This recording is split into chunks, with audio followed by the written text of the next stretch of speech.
What's up, fight fans? It's Hey Jai from Home of Picks here. I'm on Legends every week. If you think you know MMA, prove it. Make your picks and get a 100% match on your first purchase up to $100. That's double your money.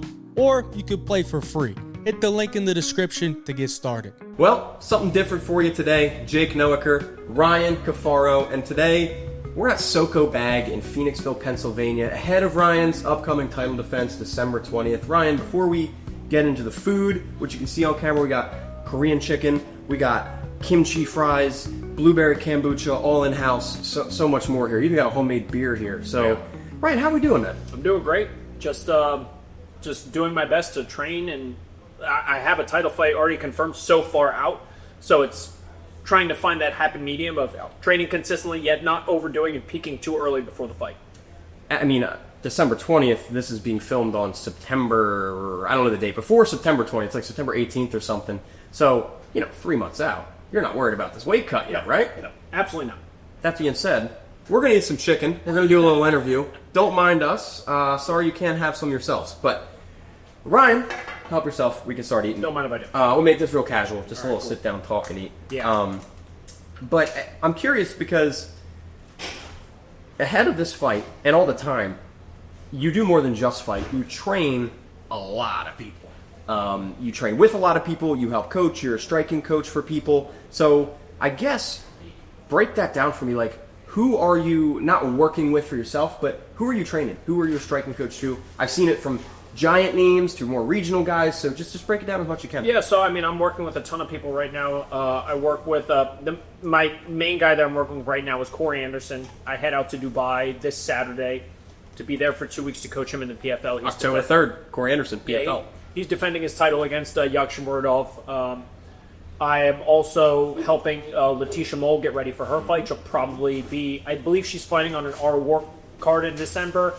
I train with and train Billy Markle, preparing for his title fight.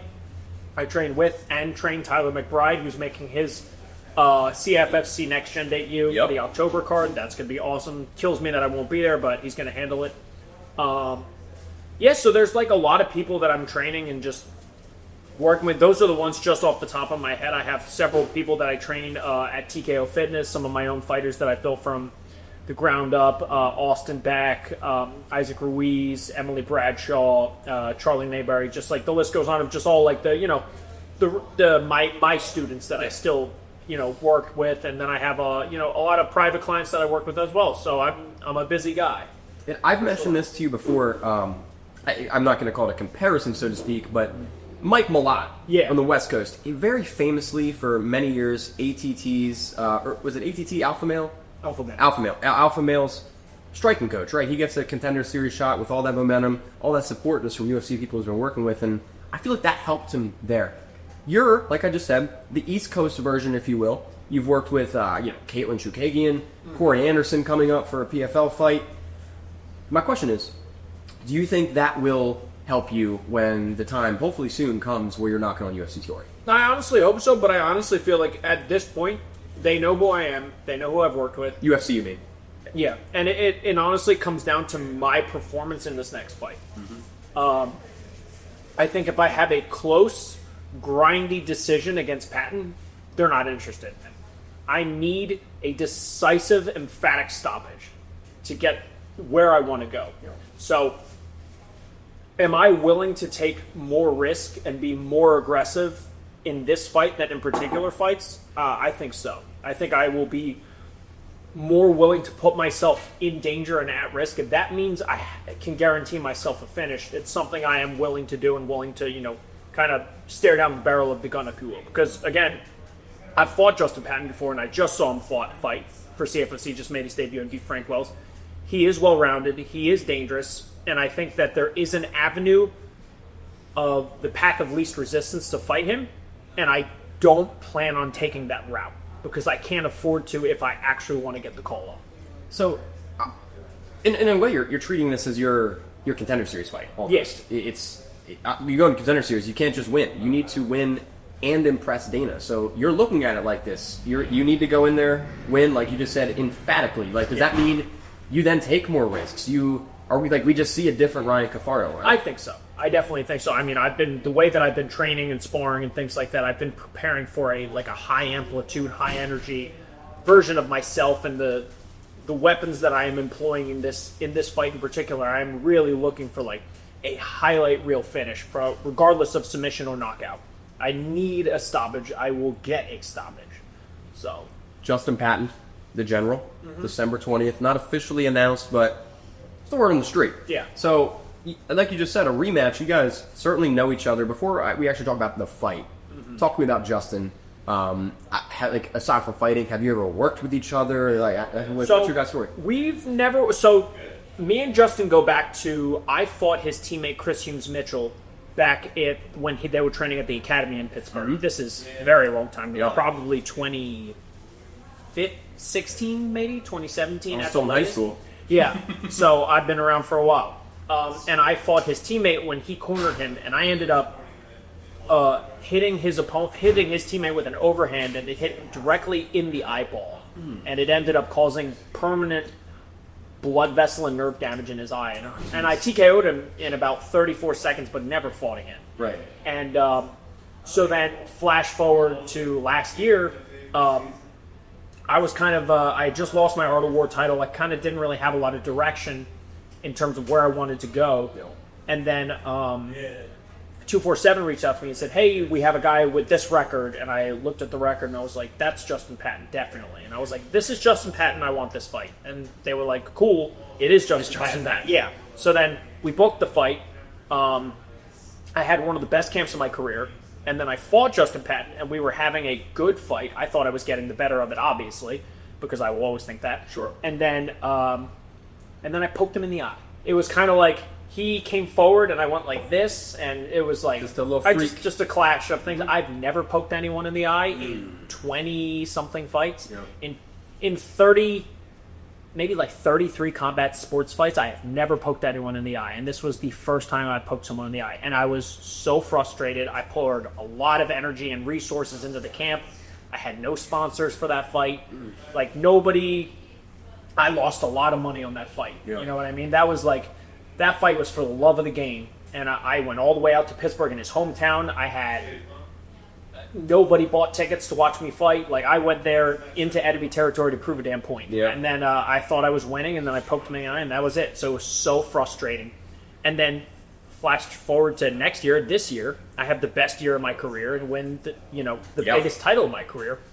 And then it was funny because I'm like post after the fight, and they're like, "Hey," and then his teammates are saying, "You guys need to run it back," and blah blah, and maybe they might have expected me to say something like, "Oh, he's not worth my time," and blah blah. And I was like, "Yes, run it back. I want it right now." I poke back. Yes. I was like, "We need to finish this." I was like, "Yeah." So like we were both like, and I was even like, we were even like DMing each other. I was like, "Dude." He was like, "Oh, I'm signing with CFFC," and I was like, "Get a win in CFFC, and I will push for this rematch." And then he beat Frank Wells, pretty emphatically. He knocked me down twice in the first and second, and so then I talked to the promotion, and we're both. I think we're like very similar to like 5-1 in our last 6, minus our own fight with each other. This is a no contest, so it does make sense. He's got a good record. I've got a good record. We both have our wins. We both have our losses. So I just feel like this is a great test of like veteran versus veteran, but also a great way to like, let's put an end to who would have won. Let's settle it. Exactly. So one of the first times in my career that I don't have like any bad blood at all. And if anything, cool. I like really genuinely like Justin Patton. He's a cool guy. Yep. December 20th, we're going to try to kill each other. So, and that's that. He knows it. I know it. So it's like, but it's all up before and after. So I just like, the one thing I will say is he always goes to touch gloves. And like when we fought, I was like, nope. And he was kind of like, well, come on. And then I gave him like I was like, that's cool. Respect. I was risk it. I said, respect, I don't touch gloves. And after that, he was like, got it. And so he was like, as long as I got that, that's good. And then we fought. So I'm very looking forward to this rematch. I think it's going to be great. In the rematch coming up, I mean, like you said, you guys have already fought. You're no stranger to CFFC. UFC Fight Pass. Many people know your style. So how do you think your style does clash with his style? Neither of you are the same fighter you were the first time. So in this rematch, what do you think fans can expect, I guess, technically, stylistically?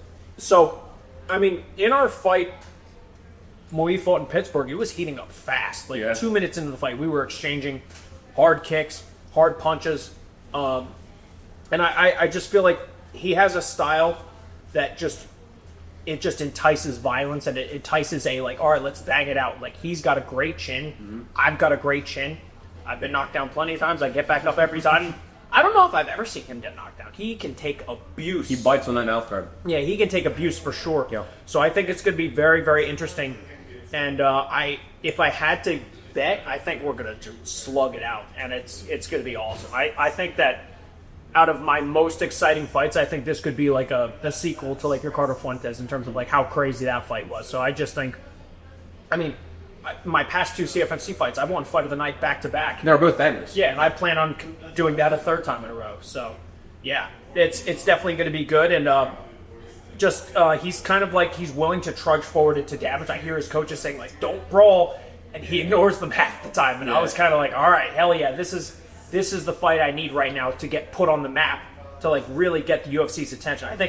I think whoever wins this fight, as long as we get a stoppage, it could probably propel either one of us to the UFC, as long as it's an exciting fight with an exciting stoppage.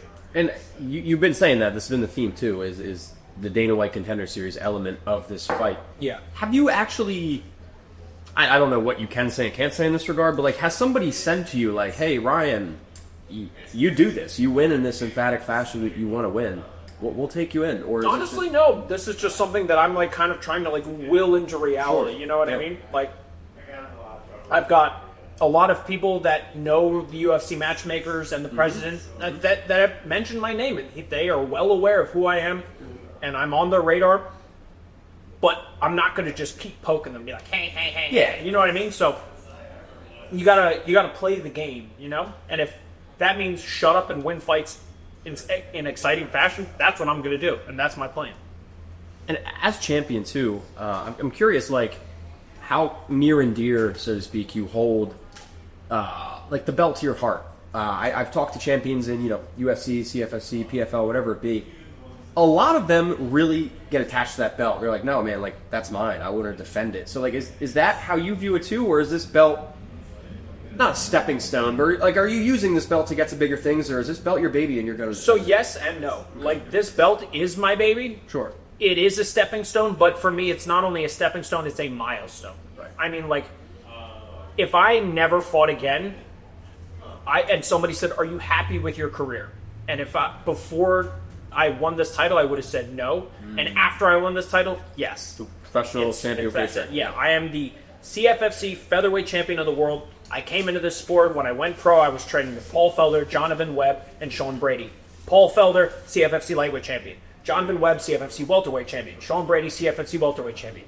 10 years later, CFFC featherweight champion. So it was just like, it meant so much to me. Like, there were times where, like, I was running on the treadmill and honestly crying, thinking about, like, I am finally in this position, and this is, like, everything I have worked for, and it is here, and I am ready to win this thing. And it was, like, the first time in my career that I didn't doubt my preparation. I did everything right.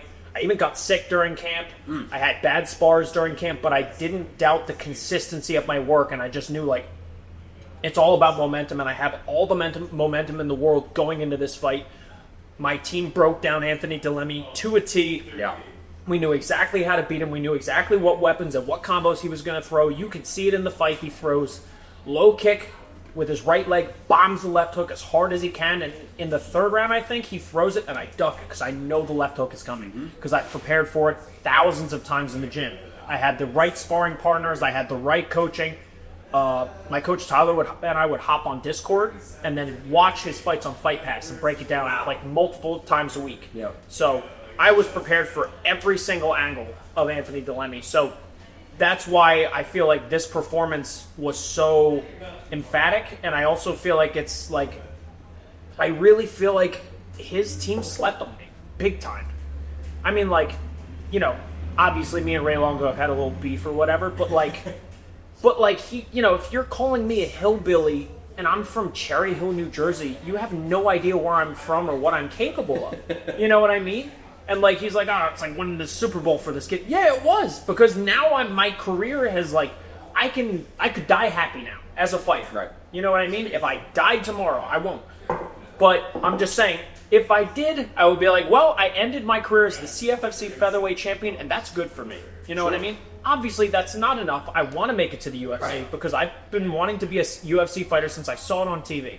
You know? So, but basically, so to answer your long-winded question with a long-winded answer. It's a long-winded interview. But yeah, you get the idea. So, yes. It's just been a wild ride. Dude, that Dilemme fight, too. I've known both of you for a few years now. I know you better than Dilemme, but I've talked to Dilemme plenty of times. I know a lot of the guys on his team. On paper, I think he was like a minus 400 or something like that. He was a big favorite coming into this fight. You just said, like, you thought his team was overlooking you, and I'll be the first to say myself, you shocked the hell out of me in that fight. It's not that I was counting you out, but I wasn't expecting that version of Ryan Cafaro to have that amount of dominance. So how did you...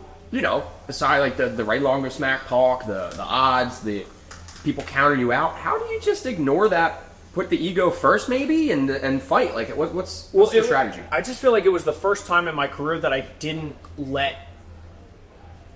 Okay, so the biggest change for me in my last couple fights. Excuse me, beer break, chicken break, fry break, cheesesteak break. Soko Bag makes their own malt beer, by the way. It's really good. Dude, Soko Bag makes their own malt beer, their own blueberry kombucha. In Pennsylvania, unless you have a liquor license, you got to serve one of them state beers. Yeah. But underdog. So where was I? I guess going into that fight, I lost my train of thought. You didn't even start your answer yet. I just asked how did you overcome everything coming out. So, and this actually relates back to the Patton fight. So going into the Patton fight was the first time that I have journaled. Mm-hmm. And I always had a problem with self-doubt going into fights. And before a fight, especially in the back room, I have all these thoughts in my head that always start like, it's just like demons telling you you didn't train hard enough. Oh, you have a tingle in your throat. You're getting sick right now. Oh, no. Oh, you have to pee too much. You have too much liquid in your body. You're going to lose your fight. And like, these are things that you hear. You're going to get knocked out. And I had to write down positive affirmations, positive reinforcement about the things that I did in camp correctly in order to feel confident going into the fight. So if you actually watch my live stream of my fight on 247's website, you can actually see I'm in the back and they're showing video of Patton's warming up, and you see me looking at my journal because I'm rereading and reaffirming I did everything right. And I wrote in that, I said, a boo or a cheer does not affect the fight. It comes down to you. And I feel like going into the Dilemme fight, I just reinforced that. And I was like, a boo or a cheer does not affect how I perform in this fight. And then frankly, fighting in Pittsburgh, I had 0 fans. Yeah. Fighting Dilemme for the title, I had people that I hadn't seen in years. I had one of my first MMA coach, Brian Jackson, bought a ticket and flew from Florida to watch me fight. Yeah. So it was so cool giving Brian Jackson. He was like, he was telling me, he was like, I have the money to either go to the UFC in Florida where he lives. Yeah. Or I can pay to fly to see you fight. And he's like, I'd finish what we started. And I was like, I'm winning this shit. You know what I mean? So it was like, it was so cool. So shout out to Brian Jackson.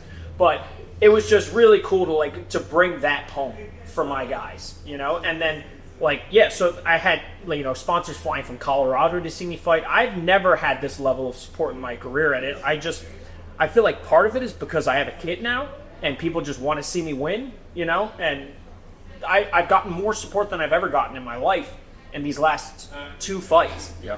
And I'm just keeping that momentum rolling into my 3rd fight. And I just feel like I'm in a position now where I don't have to work to make money to get through camp. And with sponsors like Soko Bag taking care of me and stuff like that, I'm now in a position where I can just focus exclusively on training and fighting. And a lot of my, obviously I'm still training a lot of fighters like Corey, but right. I used to train Corey, Frankie, Paul Felder, Kalen Chukadian, Sajar Eubanks, Bill Algeo, Zaruk Adashev, Claudia Gadelia, Cody Garbrandt. I was training, and then all the Russians that would come in, Zabit's brother, Hassan Magomedsharipov, Tiger Magomedov. The list just goes on and on and on and on. I was training so many people. I never had time to do what I needed to do, and I was balancing it too much. For yourself. Right. And now the focus is on me, and I feel like I'm finally showing what I'm actually capable of after shooting myself in the foot for the past 5-6 years because I've been so busy as a successful coach. Yep. And, you know, I talk to fighters, particularly in this area, being from Philly, New Jersey area. There's no...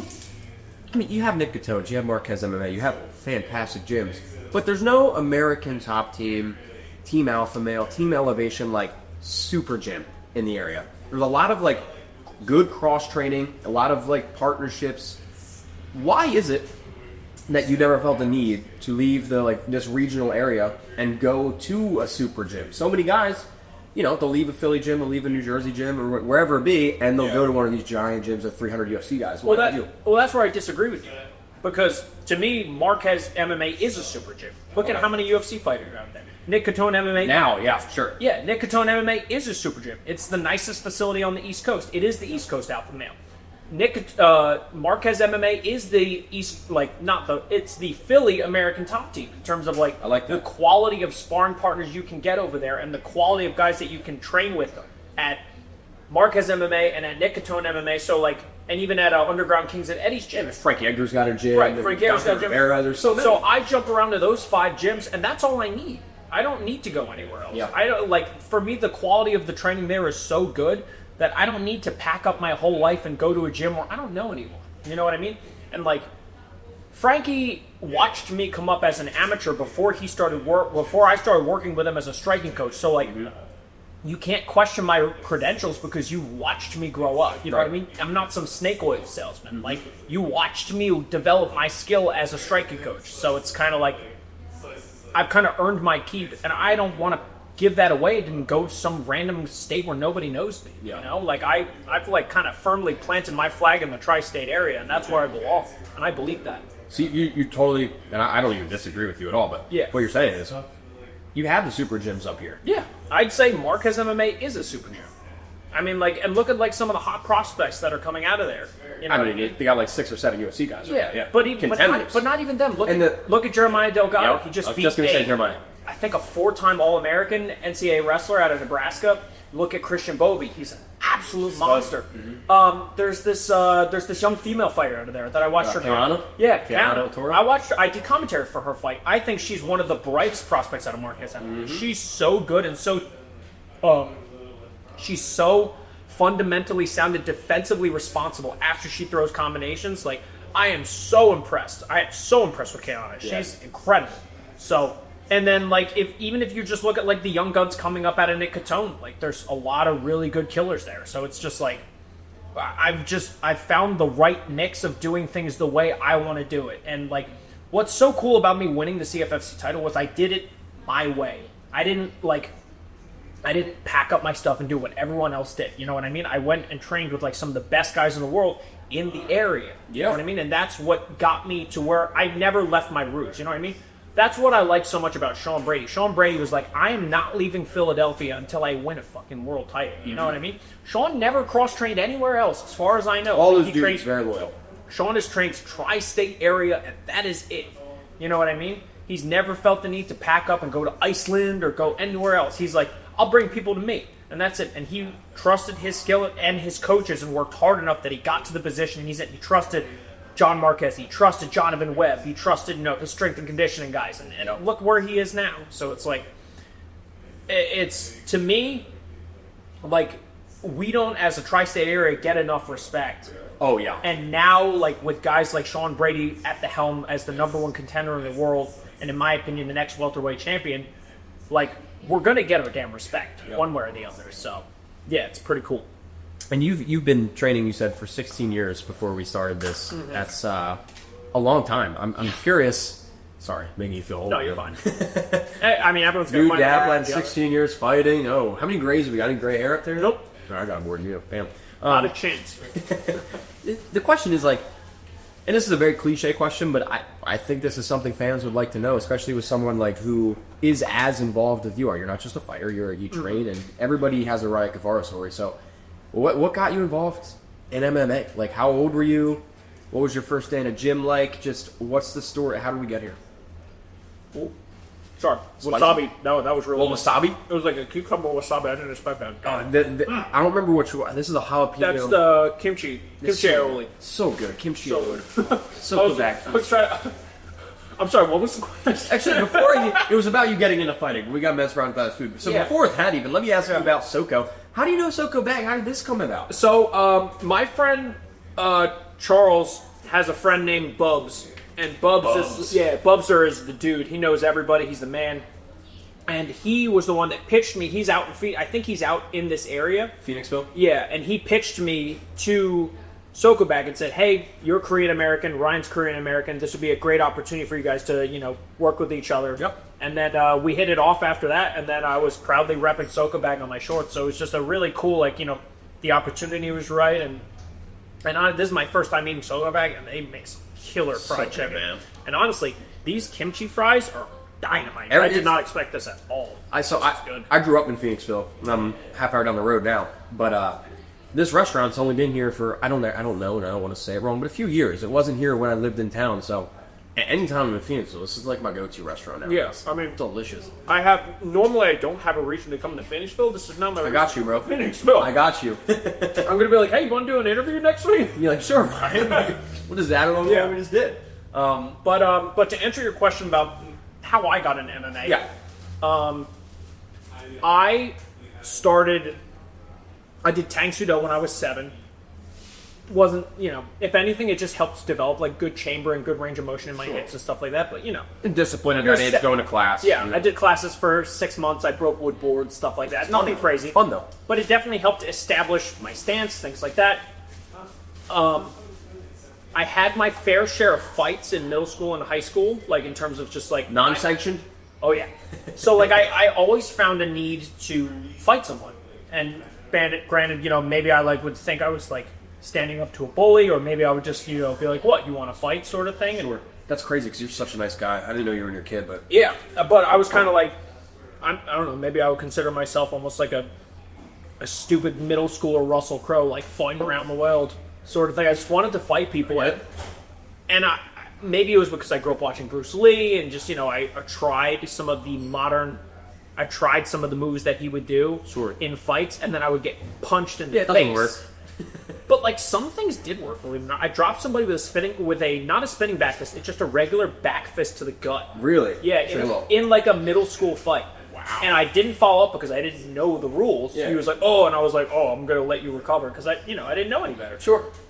But then, and then I started, my friend Andrew Aguilar, who was himself an established professional fighter and stuff, we came up wrestling together at the time. And then he was the one that was like, you should wrestle. So I started wrestling. And then I was in my mom's house in the kitchen, and Spike TV was on. And I saw on TV, Evan Tanner fighting David Loiseau. And I was like... Is that UFC or Bellator? They're both spiking. No, this is UFC. Okay. So, Evan Tanner was fighting David Loiseau on Spike TV. And I was just watching it, and I was like, what is this sport where you guys can just fight each other with gloves on? And then after I saw that, I was like, that's what I want to do for the rest of my life. And I saw it when I was like 16 years old. Mm-hmm. And then after that, every decision in my life that I have made has revolved around my fighting career. I went to Tiger Schulman's in Cherry Hill when I was 17 as a junior in high school. I wrestled in high school because I wanted to be a better wrestler to be a better fighter. Sure. I wrestled in college at Gloucester County College because I wanted to be a better wrestler for fighting. I joined LA Boxing in Cherry Hill, which is now TKO Fitness, run by me and Alex Barbosa. I went from a gym member to a part-time gym owner. Yep. Just every aspect of my life has just been like, okay, is like even my college degree with health promotion and fitness management, exercise science, stuff like that. So it was like everything I have done in my life has been like, the question was, is this going to make me a better fighter, or is this going to put me in a position to be a better fighter?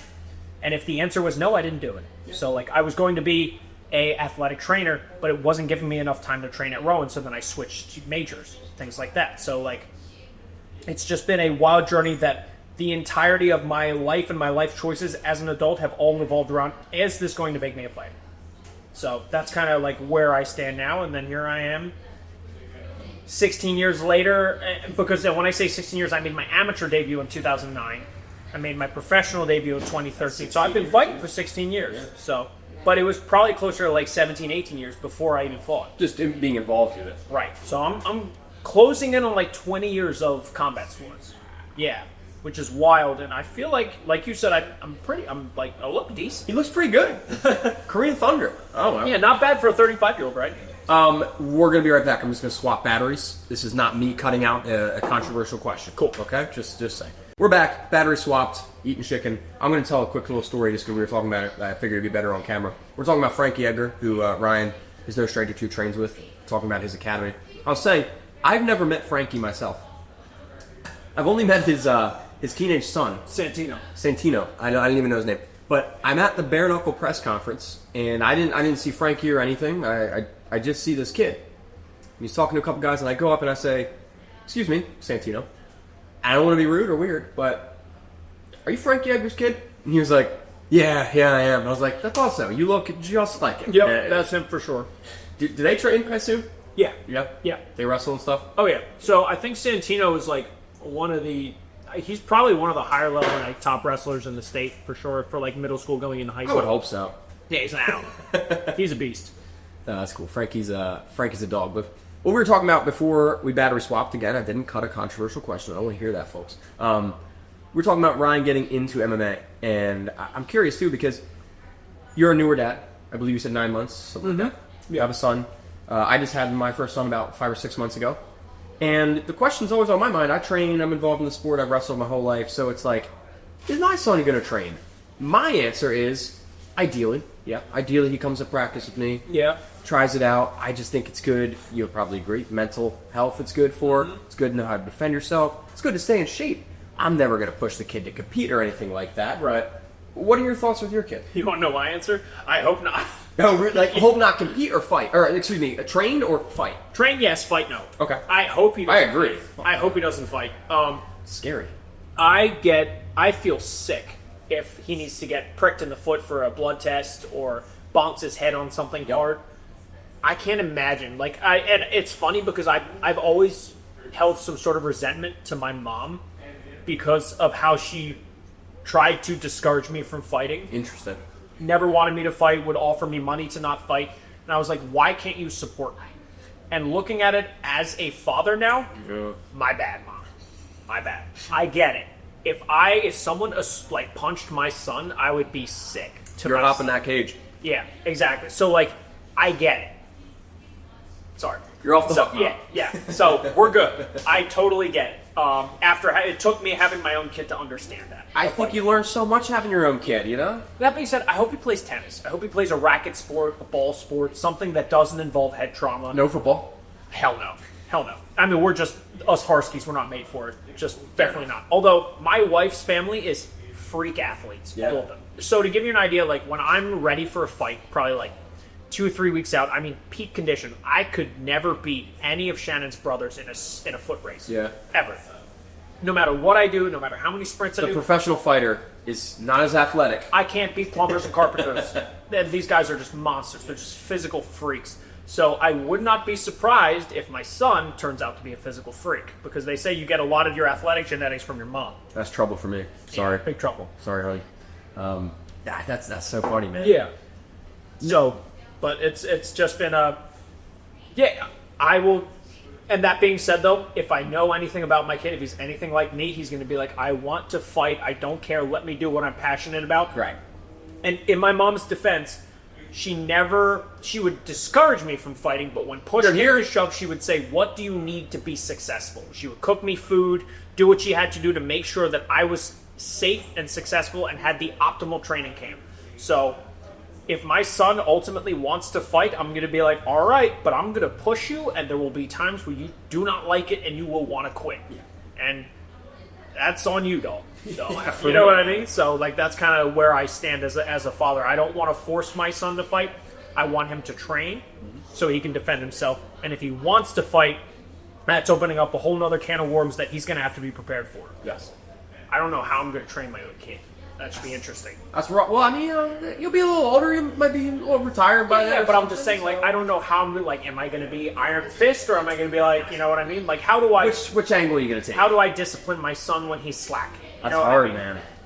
That's hard. We got some years to figure it out. I might just have to be blunt. If he's one of these super talented kids that's half-assing, I'm gonna be like, hey, dog, if you don't have it, pack it in. You know what I mean? Yeah. Because he could be a freak athlete and just doesn't train hard. I've seen him, and the guys in the gym that do not train hard are the guys that I'm like, I don't care how good they are and how well they outwork people, or not outwork people, but how well they outskill people. Sure.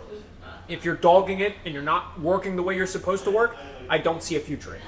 Yeah, I think, again, I'm not a professional fighter, but I am a human who has to do things amongst the day that I don't want to do. I think self-discipline is the biggest strength humans can have, but also I think for a fighter, self-discipline is just so important. Like, I've seen so many guys, like you said, with talent who, and this isn't even talking smack, I'm just thinking about Brian Battle right now specifically, who, in my opinion, was one of the better middleweights in the UFC on his way up, missed weight, and that is his entire career, different trajectory. There's so many guys in situations like that. It's a self-discipline thing. I feel like Kelvin Gastelum should be a world champion by now. Another perfect example, just missed weight again. I just feel like if he did things correctly, we know how good he is. Yeah. And so it just goes to show, what are you doing? Why are you, shooting yourself in the foot? So, but it's a shame, but there are guys that probably are less athletic than both of them that work twice as hard and get to what they need to do to get the job done. If there's one thing I've learned about fighting, it's that you don't need to be that athletic to be a good fighter. There are so many freaking fighters who, and when I say athletic, I think that just means base level athleticism, right? You throw me a basketball, I'm not going to look like an idiot. I need to go for a run, I'm not going to look like an idiot. Running, climb jumping, a tree. sprinting, push-up, that sort of stuff. How many fighters that if you take the gloves off and give them any other sport, they're going to look like they've never done anything athletic in their life? If you tried to get me to, if you watch me play basketball, it is pathetic. John Jones shooting a basketball. Pathetic. I dribble like an old grandmother. It's horrible. Like, I shoot the basketball. My friends always make fun of me for this. I shoot, behind my head. It's awful. You seen Habib play basketball? You seen that video? I have not. It's just like that. Okay. So we'll look it up after. Cool. So, but yeah, it goes to show you don't need to be a freak athlete to be a good fighter. Yep. So discipline's important, and heart and cardio is important too. Cardio is king, in my opinion. Based on what I learned in the last 3 fights of my career, that these were the first 3 fights of mine. It's taken me 20 pro fights to realize, to get to a position where I feel comfortable with. I will not gas in this fight. That's a strength, man. It's only taken me 17 fights to get to that position. So. Even just training my guys, the only thing that holds me back ever is I'm like, dude, I need a break. I'm not on your level there, man. Right? And I mean, I go against guys that trash me in the gym, but because I go hard, and sometimes go harder than the more skilled guys, I can burn them out. I can make them work to the point where their technique fails them. Because if you don't have the cardiovascular base for your technique, it will fail you. So. Well, let me ask you this. I don't even have this one written down, but since we're talking about it, I'll say 3. You see this all the time online, Build a Fighter. So what 3 attributes to fighting do you think are most important, if that makes sense? Endurance. I mean, we can broaden it. Maybe like gas tank. Yeah, cardio, which comes down to discipline. Discipline, which comes and technique. Cardio, discipline, technique. Because without discipline, you won't have cardio and you won't have technique. Because you need those 2 in particular. You can't get tired, and you have to be technical. And then, I mean, you can get away with being less technical if you are freak strong. Sure. But people say Sean Brady is freak strong. Sean Brady is freak technical. Yes. And he's been doing the same things for years and years and years. So when his offensive ground game pattern gets into work, it's a matter of time before he's going to sub you. Yeah. There's when I saw he was fighting Leon, I was like, he's going to melt him and sub him late. And that's exactly what happened. To a key. So, yeah.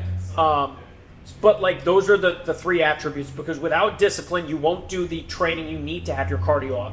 And without discipline, you won't do the boring stuff you need to develop your technique. Yeah. Because developing technique is fucking boring. You have to get on someone's back and drill the same head movements over and over. You lock the choke, they tap, you reset, you do it again for round after round after round after round after round, in order for you to build the muscle memory that when you get on someone, there's no thought when you lock up a submission. You know what I mean? That sort of thing. I have no thought when I grab someone's neck for a guillotine. There's no thought. I've drilled it It's muscle memory. thousands of times. So those are my 3 things. Now, rank these then.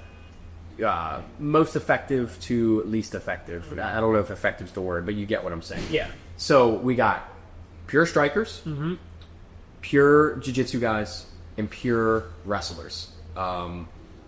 Best to worst in a UFC type of scenario. Mr. Striker. Not a pure striker, but certainly striker masterclass. Yeah. I mean, if you look at it statistically, probably wrestler number one. Yeah.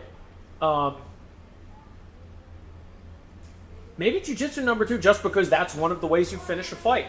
If you look at the majority of fights in the UFC, I know they're pushing and advocate heavily for knockout stoppage, things like that. Those are the ones that they push on the highlight reels. But like, there are so many submission aces out there, and if they can get a hold of you, you can neutralize someone striking completely. So probably wrestling, jiu-jitsu, striking in that order. Wrestling dictates where the fight goes. Jiu-jitsu dictates how the fight ends on the ground, and then stand-up is stand-up. Yep. You have to be able to, and I mean, that showed in my last fight. I had to dictate the fight with Dilemme, so that's exactly what I did. I used my wrestling, and a lot of people, like Dean Thomas, was like, I thought you were a striker. And I was like, you work it all, man. You have to. Exactly. I was like, come on, I learned a couple of tricks in my 16 years of fighting. I mean, look at the cauliflowers. That's not all punches. That's not all punches, folks. I'm curious, too. I asked you about your kid training. Just having a kid, like I said, I can relate to how much it's cliche. They say it's going to change overnight. It's going to change immediately, your whole life perspective. And you hear that, and you're like, well, I mean, I'm sure it will, but you don't understand it until it happens. So, just with your wife and who I've met and your son at home, I guess very cliche. Like, why do you fight, and also like, what role do they play into that? And I'll let you wipe yourself off, and I'll keep talking for a second. Just because when I think about mine, like, there's the motivation factor, right? But there's also, like, it's a double-edged sword here. Like, I want to really impress them, but then I also don't want to, like, get hurt in front of them. Right. So what is that like, knowing that your wife is watching you, and your son will be old enough to remember this soon? Yeah. Well, my wife, she fought 10 times. She's badass. So We've coached each other. She's cornered me for a pro Thai fight in California. I took a seminar with both of you. Yeah, she's solid. She knows what she's talking about. She's very, very good. So it's also like we've both been in each other's shoes. So like for me, I'm always worried about my wife getting hurt in fights. She's always worried about me getting hurt in fights. There's nothing you can do about it inherently with somebody that you're in a significant relationship with. I guess I don't know if something changed, but like people told me, they were like, you having a kid was probably the best thing that happened in your career, because it brought out a freak. It brought out like an animal in you. Like they were like, you're fighting like an insane person. And like when I fought Ricardo Fuentes, I definitely had like a thought in my head that I was like, you see it in the fight, the first like 2 minutes, I'm very tentative, trying to find my shots. And then we had like a clash of heads, and he punched me. We talked about it. Yeah. Flipped. Punched me, and I started bleeding, and then he dropped me. And when he dropped me, and I was like, all right, that was your best shot. Now you're in trouble. Yep. And then I got up, and I just started walking him down in just reckless abandon, walking like headbutting his fist half the time, and just egging him on for more and more and more. And I've never fought like that. Yeah. So I've sparred like that, but I've never fought just like a full-blown, reckless, abandoned psychopath moving forward. So it was just like, for me, maybe it was just like the thought of, like I said in my post-fight interview with him, someone was trying to get in the way of a better life for my child. And maybe that's what it is. Or maybe it's just I have a newfound sense of responsibility to provide for my child. Yeah. And this is the only way I know how to provide, so I'm going to do it balls to the walls, or I don't know, maybe it's dad strength. Who knows? That's what I was going to say, dad strength? Yeah. So there's a lot of different things that I can't really pinpoint exactly what it is about being a father that's changed me as a fighter, but maybe it's, correlation doesn't equal causation, don't lie. But, but it just so happens that I have my first child, and then I have the best year of my career after that. Yeah. So, and I mean, like, if you look at my career and you look at my record, I fought a lot of killers. But a lot of those guys were, on paper, not that dangerous. Like, Jeremiah Labiano, in my opinion, one of the best fighters in the world. But when I fought him, he was like 13-10. And I felt like his record was so underrated for how skilled he was. You know what I mean? This is a legitimate, dangerous Brazilian Jiu-Jitsu black belt who had never been submitted in his career. And I managed to submit him. You know what I mean? But in this last year, both my opponents had winning records. Ricardo was 6-3, and Anthony Dilemme was 7-0. I've never fought and beat an undefeated fighter since my amateur career. Wow. You know, and I mean, like, undefeated, like, I beat Adley Edwards, but he was 2-0. Sure, you know Dilemme's... But 7-0 and a reigning defending CFFC champion is a huge, you know, hurdle to overcome. Yeah. And I mean, like, I had full-blown nightmares about him knocking me the fuck out. I had nightmares about it because I would watch tape on him and I would watch how hard he would throw at these guys, and I was just like, oh my God. Like, if this... I said, I need to be perfect for 20 minutes. 25 minutes, maybe. But if he needs to be perfect for 10 seconds, that's not even, yeah. He needs to land one shot and follow up, and I am done. So, like, I was terrified going into this fight, and I honestly feel like being so scared of Dilemme and what he brought to the table was what brought out the best performance of my career. Guys are usually that they can be. I've heard it before, but typically fighters aren't that honest to admit that there was actually some fear going into a fight. Was this Dilemme specific, or is this something you always have to just deal with? Is this a part of the fight for you? This one was kind of Dilemme specific because I don't think I've ever fought a prolific knockout artist. He was absolutely the best person you've ever fought by fought. In my opinion, and that's respect to Dilemme, not your opponents. In my opinion, he was the most dangerous. Like, I've fought people before, but they were submission guys, and I've always been confident in my submission defense. I've never fought somebody that, like, when you watch him fight Bo Samniego, he hits Bo, and Bo's hand is up perfectly, and he punches him through his guard, and he goes down. And I was like... And Bo's a dog, too. I know. So I'm watching it, and I'm like, what the fuck? I'm like, this guy can floor you through your guard. Yeah, crazy. You can't be perfect. You have to be beyond perfect in order... So, like, he was legitimately terrifying. And they were like, do you want this fight? And I was like, yes. And then they signed it, and I was like, what did I just do? Fuck. I was like, I want this fight. Give me the title fight. They gave me the title fight. And I was like, oh, shit. Here we go. So, like... Worked out. Yeah, it was genuinely scary. And I honestly think he hasn't fought since, but when he fights again, God help whoever he fights next. Because I think he's one of the top talents on the East Coast. And I think whoever he fights next, he is going fucking flatline. And yeah. Good luck with that. So, because if they ever asked me to rematch Dilemme, I'd be like, no. I'm actually busy. Sorry. Yeah, I would do my best to avoid that one if I absolutely could, because that motherfucker was scary. So shout out Anthony Dilemme, all of Longo Weidman, great gym, great team, and yeah, Dilemme, can't wait to get you back, bud. Hopefully soon, man. And he had the fight in December. We mentioned you're leaving to corner Corey Anderson. Yeah, you're going. This is in Dubai, correct? You know, Saturday. Yep, we leave on Saturday. 13.5-hour flight. Woo. And me and Corey, we've just been handling business, man. So I've been working with Corey for the past couple of fights of his. I've been holding pads for him, and then Mark Henry has kind of stepped away from coaching MMA full time. He's more doing bare knuckle, and then he's basically ridden off into the sunset, which I don't blame him for. It is a rough sport. But so I've kind of had to take the lead as Corey's head striking coach. So that's kind of where we are now. And you know, this last fight in South Africa, he went and dominated, and this fight, he's going out to Dubai and planning on dominating, and that's what we plan on doing, getting another win. So how is it being a 205er? And I know he's not 205 in the gym, so how is it being his main partner? That face should say it all. Corey has strong men. It's not fun.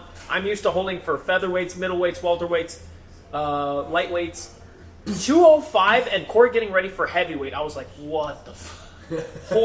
Horrible. So my joints are feeling it, which is why I'm happy that after Corey's fight, I'm like, hey, Corey, do me a favor, don't fight till after December, because if I have to prepare, I'm going to need to step back for this one, dog. So, but it is worth it. It was worth it because, like, in my coaching career, unfortunately, whenever I traveled outside of the States with a prolific UFC or one championship fighter, they lost. So, I was like, it got to a point where it was like, when I cornered Sarge in Abu Dhabi, she lost. When I cornered Caitlin, she lost. When I cornered Eddie twice, a no contest and a loss. When I cornered Zaruk in Abu Dhabi, he lost. And I was just like, fuck. I was starting to be like, is it me? Is it the Cafaro curse? So then Corey won, and I was like, the curse lifted. So it was shout out Corey for doing that, because that was like a big change for me, which I was happy about. So just because we're talking about UFC talent and people you've trained, and we already touched on it too, I'm not asking you by any means to, like, do you know what, here's my pitch why I should be in the UFC, but how do you feel like you would fit in that featherweight division right now? Honestly, if I'm being realistic, at 35, about to be 36, do I have a shot at being the champion of the world? I think it is relatively slim. If I'm being realistic and not, of course I want to say I will be champion in 5 fights. The margin for error is at least very small. Yeah. Okay. But I can guarantee you that if I fight in the UFC, at the start of the fight, the crowd will be on their feet. At the end of the fight, the crowd will be on their feet. That's what they like. If someone gets knocked out, if I get knocked out, if I get subbed, if I sub someone, if it goes the distance, I guarantee you that people will be on their feet. I said it before, I'm allergic to boring fights. Any way you swing it, I can make a clinch fight exciting. Me and Anthony Dilemme spun each other in the cage 600 times. It was pretty wild. So, you know what I mean? Like I can make any fight exciting, and if you want people to be excited about a fight, I would like to, do something like Arturo Gatti honor. You know what I mean? Which was also a fun fact. I walked out to Thunderstruck by AC/DC in Atlantic City because I knew that Arturo Gatti walked out to Thunderstruck at Boardwalk Hall in Atlantic City. I love that. So that's why I walked out to that. It's a little tidbit for shout out Arturo Gatti. Shouts. And just going off of that too, like, this isn't even me asking you to call people out, but do you see specific fights in the UFC, or have you been thinking about them yourself even, that you're like... Nate the Train Landwehr. So those are the kind of fights you want. I want Nate the Train Landwehr. I've told my coaches before, I said, if I fight Nate the Train Landwehr, I'm going to go out and I'm going to ignore everything technical you tell me to do. So do me a favor, just sit back and watch, because we're just going to bang it out. We're just going to, the middle, hook it up, baby. And if, I have to fight somebody dangerous to get to that guy, I was thinking, maybe that kid that just won on the Contender Series, the Tommy Guff kid. McGillen. Yeah, so Tommy McMillan or McGillen or whatever. It's McGillen, yeah. sorry. So, but Tommy Gunn. Give me Tommy Gunn. I'm sure that you guys in the UFC want to push an undefeated, dangerous prospect with all first-round finishes. They're looking for a 35-year-old I'm just saying, if you need an old guy that's got some solid credentials, I'm your guy. Let me go get beat up by this guy, I'm sure it'll be a real easy walkover. But that's the goal, though.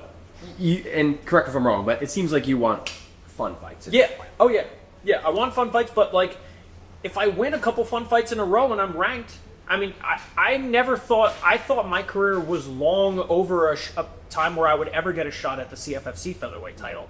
And then in 1 year, everything changed. So who knows? Maybe I explode onto the scene and in 1 year, my life changes again. So it is slim, but being a UFC champion is not out of the realm of possibility. Crazier things have happened. You know what I mean? So it's, September 18th right now. You have a big fight coming up in December. You're hoping for some bigger news after that. Yeah. Where are you September 18th, 2026? In the UFC. Ideally with a fight under your book and under your name by then? Ideally 2 or 3 fights. You want to get in there and be active? Yeah, I want to get in there. I win this fight in December. I'm signed and I'm fighting by January. That's what I would like. So it's a man with a mission. Yeah. You heard it, folks. Let's make it freaking happen. I'm looking forward to December, man. And I think it's time to start wrapping this interview up. We've been going for a while. I think we've covered pretty much everything. Yeah. So we've done interviews before. I always say at the end, the mic is yours. This week and just for the next few weeks, I'll put a different emphasis on that. Just because, last week in America, we had 9/11. You see political violence. Many all different, over the place. All over the place, exactly. On all spectrums of political leaning left, right. Exactly. There's no need to pinpoint one specific thing. It's just been a few weeks of absolute tragedies of awful things happening in America. Yeah. So, aside from the typical, hey, Ryan, mic is yours, what do you got from the fans? I guess just, being a father and a husband and an American, person, and seeing all this, shit go down. How do we, turn the ship around? And the reason I ask that is, I talk about 9/11. When 9/11 happened, man, I know you remember, I certainly remember, there was unity. Whether people wanted it or not, it's just what happened. Everybody saw how horrible that was. It came together. I didn't see that after last week, which really scares me. Yeah. I just wonder what your thoughts on all this. My vision for the future, I hope, is not bleak. And I hope that it is something that if there is someone pulling the strings behind the scenes and, pointing us towards a American Civil War, I hope that the sides on the left and the right in particular realize we have common grounds to unite. Maybe if it's even against a foreign enemy, or even if it's just, if there is no foreign enemy, if it's just like, man, this is really like, we are going to tear ourselves apart. And there are definitely countries out there that want us to do exactly that. I would think so. And I would just hope that cooler heads prevail on the left and the right. And I hope that we do what we need to do to avoid a civil war, and hope that our country prospers and is great again. And I mean, that's not, it's not great again. You're not MAGA. We're not MAGA. We're fun. You know what I mean? But I'm just saying, like, I really hope that, like, our country goes back to, like, I mean, when did the middle class prosper the most? Was it during Roosevelt? The Roosevelt era? I believe so. Yeah. I hope we can go back to, like, where the middle class is king once again. You know what I mean? Where it's like, where all of the wealth in America is not owned by, 30 billionaires or something like that. You know what I mean? So it's like, I just feel like maybe if it's us versus them, it's everyone in the U.S. against the billionaires or something. You know what I mean? If I had to pinpoint somebody, you know what I mean? And if you're a billionaire, you better unbillionaire yourself real quick. That's what I'm saying. I'm just like, you better use that money for something good. But again, nobody gives a shit about my politics, and I don't want anyone to give a shit about my politics. I've had my moments where I thought I'm going to be a political activist, and then someone calls me, a woke, transphobic piece of shit, or a fucking liberal, this, that, and the third, and I'm just like, you know what, never mind. I'm good with that. So tune in for my fight December 20th. This has nothing to do with politics. I hope that you enjoy my fight. And this wasn't even mentioned political. I just want to get some positivity out there, man. For sure. For sure. Just even going off that too, like, I know myself, if I spend all day on my phone, even just working, I scroll Twitter for MMA news, I'm going to see so much crap that, one, I don't want to see, but two, that's just going to put me in a down mood. That is not conductive to a healthy lifestyle or mindset. And I bring that up because if I put that in comparison to going to MMA class and driving home after that, the mood difference between spending a day on the phone and spending a few hours in the gym, like, I just think MMA, there's so much more to it than the training aspect. I just think it does so much for humanity and just getting aggressions out. It makes me a better person at the end of the day. Do you agree? Yes, I have a political message. It's stay off your phone, stay off mainstream media, go to the gym, and take care of the people that are around you. And that shouldn't even be argue political. that. Yeah, that's just beautiful. That's it. Don't let people tell you what to think, and just live your life and be good, and don't be a douche. I think that's perfect advice.